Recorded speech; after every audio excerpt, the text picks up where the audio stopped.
do better than that. Aloha! Oh, hell. Maybe we should all learn the haka all together as a church, yeah? Who's here grew up in a big family? And what I mean by big family, a lot of siblings. It's fun, huh? It's like a rugby team itself, yeah? Well, we have something in common. I grew up in the island of Tonga, which is located in the South Pacific. And I have 3 brothers and 3 sisters. And we grew up in the main island, Tonga Tapu, that's the name. It's kind of like a Honolulu, and then we live in Kauai. Honolulu is the main island, right? And I grew up in a big family, and I'm like right smack in the middle. I think it means something. Maybe I'm the favorite child, yeah? But my 2 older brothers, they went to a boarding school, a Methodist boarding school that's located at the forest. So basically, you cannot run away. It's not a prison. It's a boarding school. So they went to that. They graduated from that school. But that school, there were other students as well that's from the outer island, of Tonga. It's kind of like school in Honolulu, we live in Kauai, we go there to get a better education, right?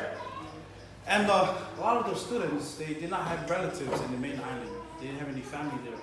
So what my older brothers did was they would bring them in to stay with us.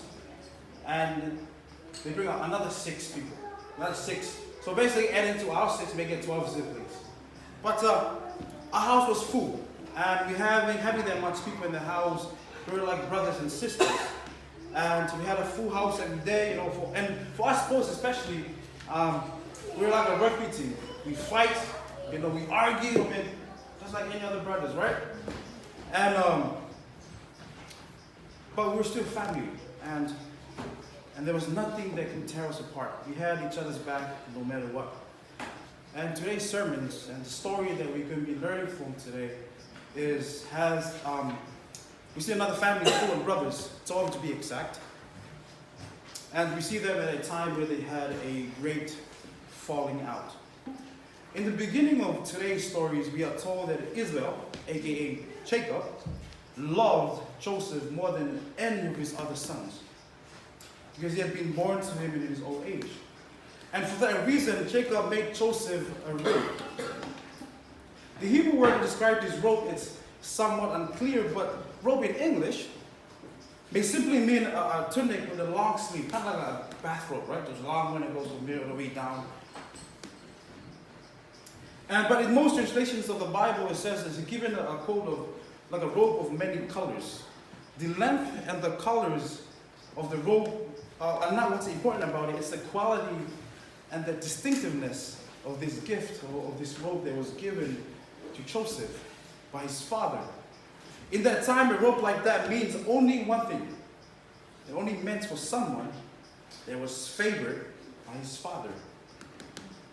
Like I said earlier, I might be the favorite child, but I wasn't given a robe. So when his brothers saw that their father had given Joseph this robe, they immediately knew what that meant. The robe told them straight away that Joseph was the favorite child. And that because of this, they hated him and could not speak a kind word to him. You know, Christmas is coming up next month, right? Yeah, next month. I'm trying to catch myself there and make sure I'm right.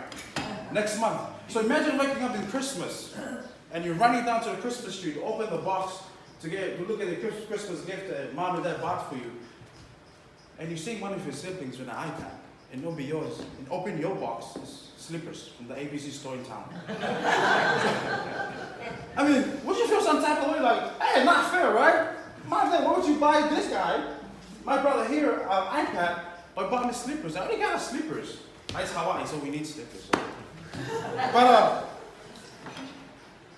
But that's how the brothers, the rest of the brothers felt when their father gave Joseph this robe. And then we are told in this story that one day Joseph was told by his father to go and check on his brothers because they had gone to graze their father's flock. So Joseph went. And when their brothers saw him from a distance walking towards them, they set up a plan to kill him. So imagine planning to kill your brother because you got an iPad for Christmas and you got a slippers. And they said to each other, oh look, Here comes the dreamer. Let's kill him and throw him to the cistern. A cistern is another version of a well, but back then they digged a hole to get water and also stored the water there for the whole village.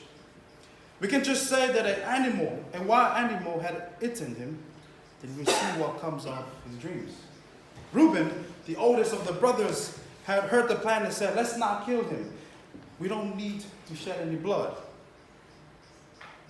Let's just throw him into the cistern, to the well. It's in the middle of nowhere, and we don't need to kill him.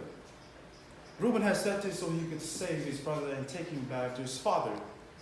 And finally, Joseph arrived at the area where his brothers were, and reached the brothers, and they ran towards him and stripped off this robe that was given to him by his father, and then threw him to the empty well.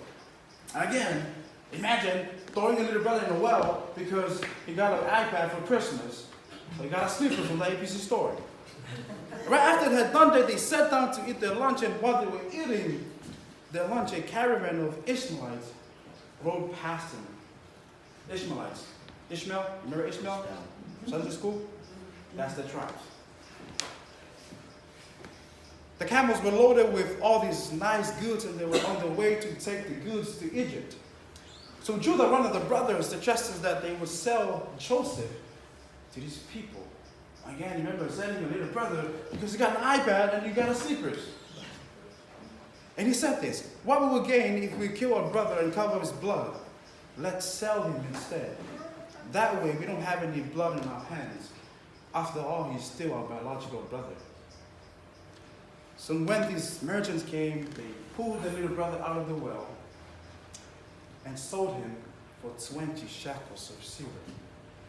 That's literally $5 in United States dollars.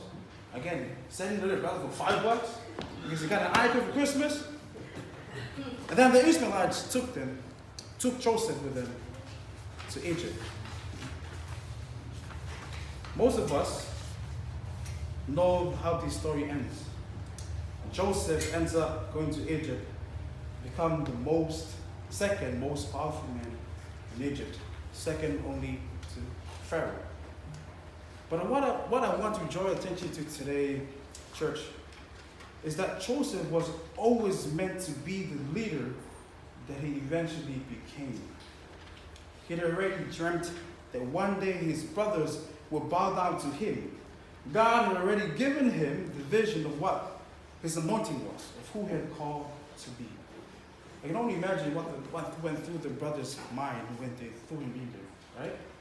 They were aware of this dream. They probably like, well, that's not going to happen. We'll make sure it's not going to happen. We're going to throw you into a well, pull you out, and sold you for $5. But this meant nothing to God. God had already determined that Joseph would be the second most powerful man in Egypt. God had already anointed him to be in a position where he would be able to help his family, and most importantly, help his people, the Israelites. Regardless of what Joseph's brothers did or what the merchants or the Egyptians did, God had already anointed Joseph, and he stayed faithful. I know we all have cell phones, right? Have you used GPS? Look at our Twist family, like, oh yeah, we've been using GPS. GPS, usually it comes in a car, right? Sometimes it's in a car. And what happens when you drive and then you don't make that turn that the lady in the phone tells you? Does it tell you that you're lost or I'm going to give up? It just tells you, tell you right, tell you right. You make the wrong answer. You got to go back. Something like that, right?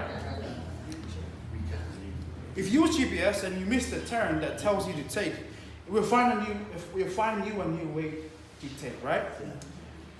We'll reroute you, and we'll start mapping out the new turns you have to make so you get to your destination. The main thing is you get to your destination, right? And it will not stop rerouting until you reach your destination. Is that correct? Yes. Yes. You see, this is what we can see here with Joseph and his brothers. But Joseph had already been given a vision of what his destination will be. God had already shown Joseph, this is where you are going. And because Joseph had told his brother of his destination, they decided that they would make him turn the wrong way. Wrong person to mess with. It's God. But the brothers didn't realize that the God who anointed Joseph is a God that is faithful. He does not lie, and he does not turn from his word. What his plan is, that's the plan he's going to work. God rerouted Joseph. His path may be filled with wrong turns, but God still made a way for him to get to this destination.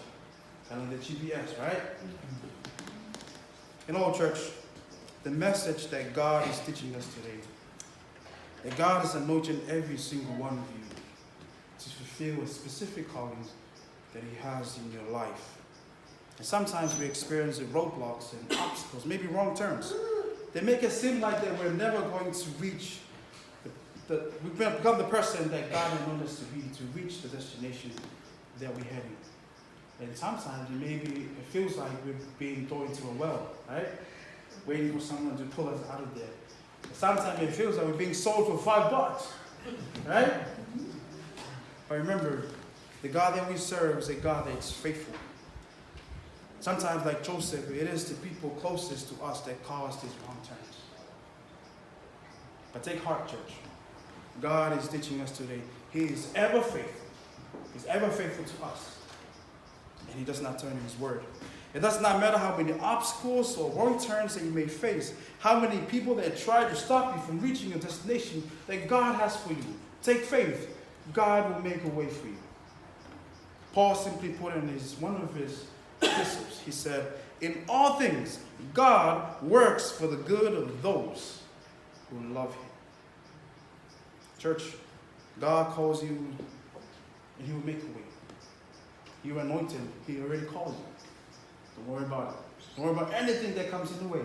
Stay faithful because God is faithful. Amen? Amen. Amen.